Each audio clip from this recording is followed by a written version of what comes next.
ఎవరికైనా ఏదైనా శుభం కలిగితే ఆ శుభానికి కారణం ఎవరు అంటే శంకరుడే. నేను చెప్పట్లేదు ఈ మాట, శాస్త్రములు చెప్పాయి. శుభములన్నీ కుప్పలు తెప్పలుగా ఆయన పాదముల దగ్గర పడి ఉంటాయిట.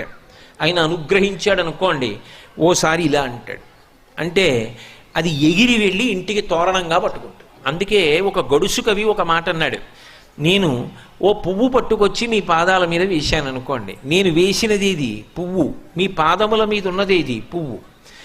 నేను ఒక పువ్వు పట్టుకెళ్ళి మల్లికార్జున లింగం మీద వేశాను అనుకోండి, పరమ ప్రేమతో వేశాను అనుకోండి, ఆ పువ్వు ఓ ఏడాది తర్వాత నా ఇంటి మనవడు. నేను ప్రేమతో వేసిన పువ్వు 2 ఏళ్ల తర్వాత నా ఇంట్లో మనవరాలు. నేను ప్రేమతో వేసిన పువ్వు నేను కట్టుకునే ఒక ఇల్లు. నేను వేసిన పువ్వు నాలో కలిగేటటువంటి భక్తి. నేను వేసిన పువ్వు ఏ వయస్సులో నాకు రావాలో ఆ వయస్సు